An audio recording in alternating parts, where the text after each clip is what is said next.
Shalom. Kembali kita bertemu di dalam renungan malam yang diambil dari Galatia 2 ayat 1 sampai ayat 10. Namun sebelumnya saudara-saudara, mari kita berdoa. Terima kasih Tuhan atas penyertaan Tuhan bagi kehidupan kami, sehingga pada malam hari ini kami bisa kembali merenungkan firman-Mu. Biarlah Tuhan renungan ini bisa kami gunakan sebagai pegangan hidup kami, suluh di dalam kehidupan kami. Hadirlah Tuhan, kiranya menjadi berkat bagi yang mendengarkan. Di dalam nama Tuhan Yesus kami berdoa. Amin. Galatia 2 ayat 1 sampai ayat 10 dalam perikop Paulus diakui oleh para rasul. Kemudian setelah lewat 14 tahun, aku pergi pula ke Yerusalem dengan Barnabas, dan Titus pun kubawa juga. Aku pergi berdasarkan suatu pernyataan, dan kepada mereka kubentangkan Injil yang kuberitakan di antara bangsa-bangsa bukan Yahudi. Dalam percakapan tersendiri kepada mereka yang terpandang, supaya jangan dengan percuma aku berusaha atau telah berusaha. Tetapi kendari pun Titus yang bersama-sama aku adalah seorang Yunani, namun ia tidak dipaksa untuk menyunatkan diri. Memang ada desakan dari saudara-saudara palsu yang menyusup masuk, yaitu mereka yang menyeludup ke dalam untuk menghadang kebebasan kita yang kita miliki di dalam Kristus Yesus, supaya dengan jalan itu mereka dapat memperhambakan kita.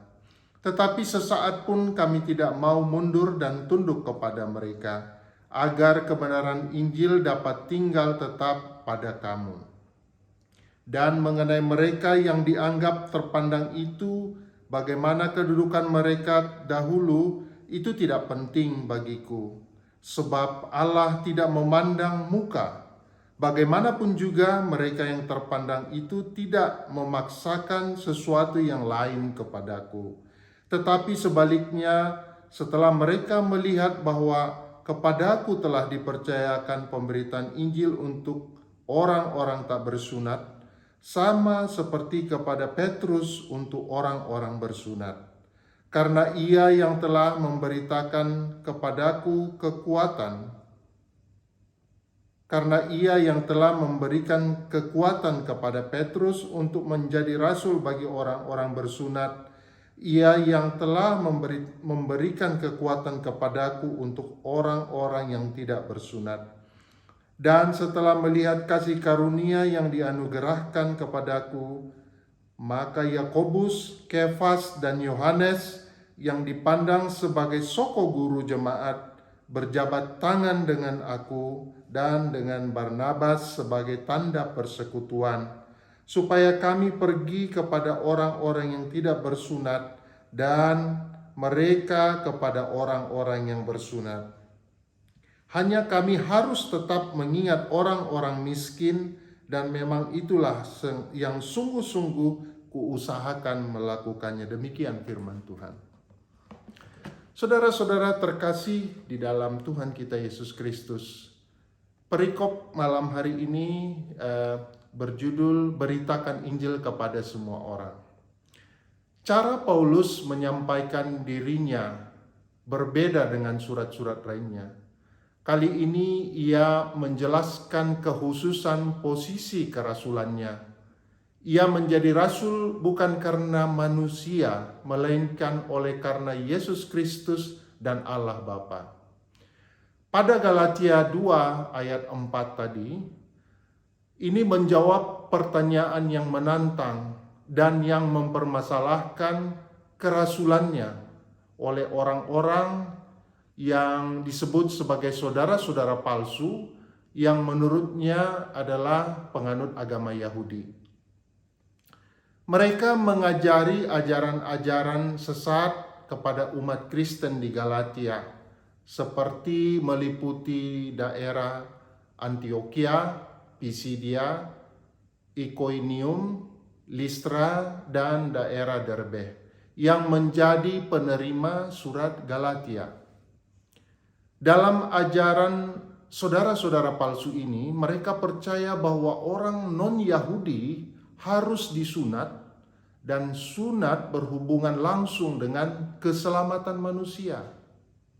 Mereka berdalih bahwa ajaran Rasul Paulus bukan ajaran Allah, tetapi kehendak manusia. Karena memang Paulus mengajarkan bahwa keselamatan bukan berdasarkan kepada sunat.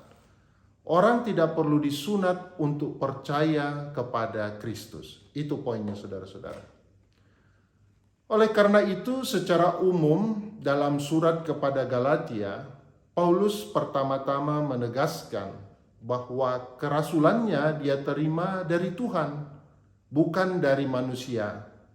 Itu juga tergambar dalam Kisah Para Rasul 9 ayat 15 dan Galatia 1 ayat 15. Paulus juga menyatakan penginjilan harus menyentuh orang-orang bukan Yahudi saja, yang merupakan tugas khusus yang dia terima, yang dia harus beritakan kepada seluruh umat dan seluruh bangsa. Saudara-saudara, dalam akhir surat ini, Paulus menunjukkan bahwa sebagai orang Kristen sejati yang sudah lahir baru dalam Kristus, akan dengan sendirinya membuat orang tersebut berperilaku sebagai Kristiani. Saudara-saudara, mari kita ringkas ayat 1 sampai ayat 10 sebagai berikut. Dalam ayat 1 dan 2, Paulus berbicara tentang bagaimana Paulus kembali ke Yerusalem setelah perjalanan misinya yang pertama bersama dengan Barnabas dan Titus. Paulus menerangkan bahwa kembalinya ke Yerusalem karena pernyataan Tuhan sendiri. Di sana Paulus menceritakan bagaimana ia mengabarkan Injil kepada bangsa-bangsa non-Yahudi sebagai panggilan untuk mengabarkan kabar baik. Ini menunjukkan bahwa ia benar-benar menjalankan tugas kerasulannya, bahkan kepada orang-orang yang dianggap tidak terpandang atau orang-orang miskin.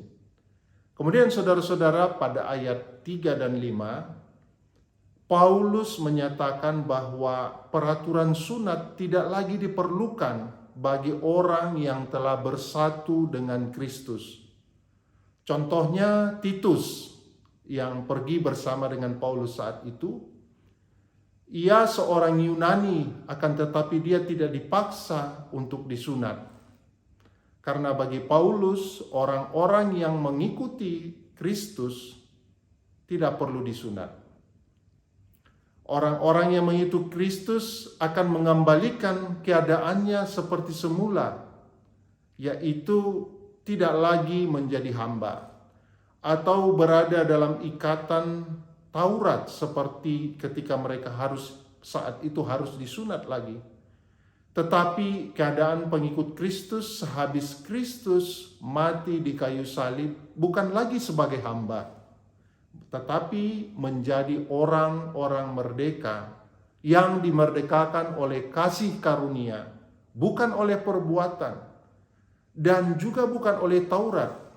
Nah, inilah saudara-saudara yang merupakan kemurnian kabar baik yang diberitakan Paulus saat itu.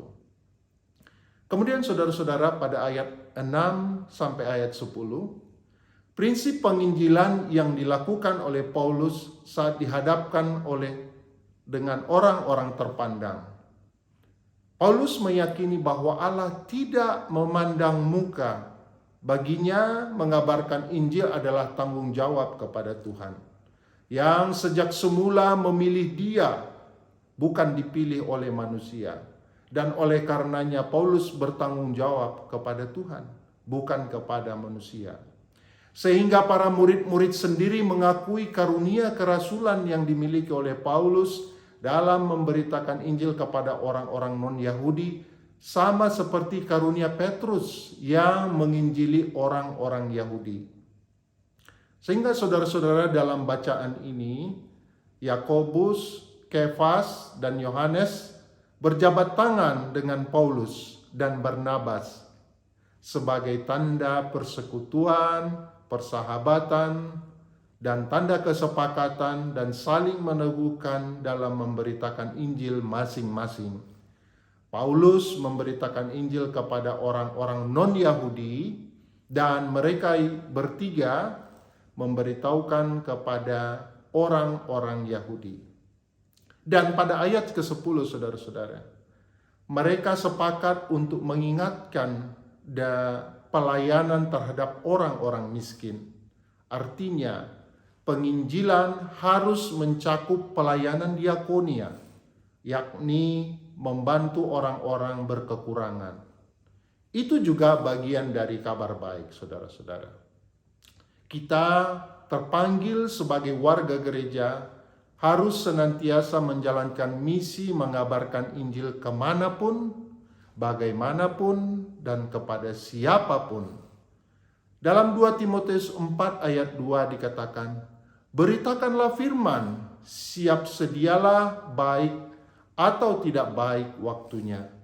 Nyatakanlah apa yang salah, tegurlah dan nasihatilah dengan segala kesabaran dan pengajaran.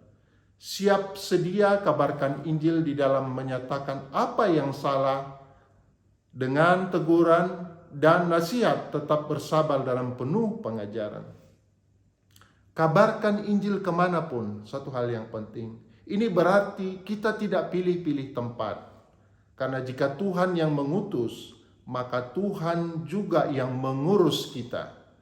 Kabarkan Injil kepada siapapun. Beritakan tidak memandang latar belakangnya, sukunya, budayanya, pendidikannya, atau status sosialnya. Janganlah saudara-saudara merasa terhina menginjili orang-orang miskin. Karena dalam perenungan kita, justru orang-orang miskin ditekankan untuk mendapat perhatian. Atau jangan pula kita merasa bangga ketika kita mengabarkan Injil kepada orang-orang terpandang. Tuhan tidak memandang muka. Kabarkan Injil dengan motivasi agar Kristus diberitakan, diimani, dan disembah sebagai juru selamat. Jangan dengan motivasi yang salah di dalam mengabarkan Injil. Kabarkan Injil dalam situasi apapun, artinya kendati kita dalam keadaan kesusahan, pergumulan, dalam tekanan, Injil tetap harus diberitakan sebagaimana Rasul Paulus menghadapi macam-macam tantangan, hambatan, penolakan, bahkan penganiayaan. Dan dalam konteks bacaan kita yang kita hadapi terhadap ajaran-ajaran sesat yang menantang dia, Paulus meluruskan ajarannya dengan berani dan tegas. Demikian kita tidak boleh takut membela Injil. Jika Injil dibelokkan atau ada orang percaya yang dibelokkan, mari maju, luruskan ajaran yang salah dan beritakan kabar baik. Saudara-saudara, sebagai penutup, sebagai orang-orang yang dimenangkan oleh Kristus, kita juga dimenangkan dalam pekerjaannya yang mulia lewat pemberitaan Injil. Untuk apa kita menang di dunia ini, tapi kalah dalam neraka? Bagaimana mungkin pengikut Kristus tidak mau menderita di dunia? Karena kita akan dimenangkan di surga. Dan yang terpenting, kita tidak terpisahkan dari kasih Kristus. Siapakah yang akan memisahkan kita dari kasih Kristus? Penindasan, atau kesesakan, atau penganiayaan, atau kelaparan, atau ketelanjangan, atau bahaya, atau pedang, sebagaimana dalam Roma 3 ayat 35-37. Oleh karena Engkau, kami ada dalam bahaya maut sepanjang hari. Kami telah dianggap sebagai domba-domba sembelihan. Tetapi dalam semuanya itu, kita lebih daripada orang-orang yang menang oleh karena Dia yang mengasihi kita. Amin. Mari kita berdoa. Terima kasih Tuhan atas perenungan firman Tuhan pada malam hari ini. Kami diingatkan kembali untuk memberitakan Injil, memberitakan kabar baik tanpa melihat latar belakang seseorang. Biarlah kami menjadi pemberita-pemberita firman Tuhan melalui tindakan perilaku dalam kehidupan kami sehari-hari. Di dalam nama Yesus kami berdoa. Amin.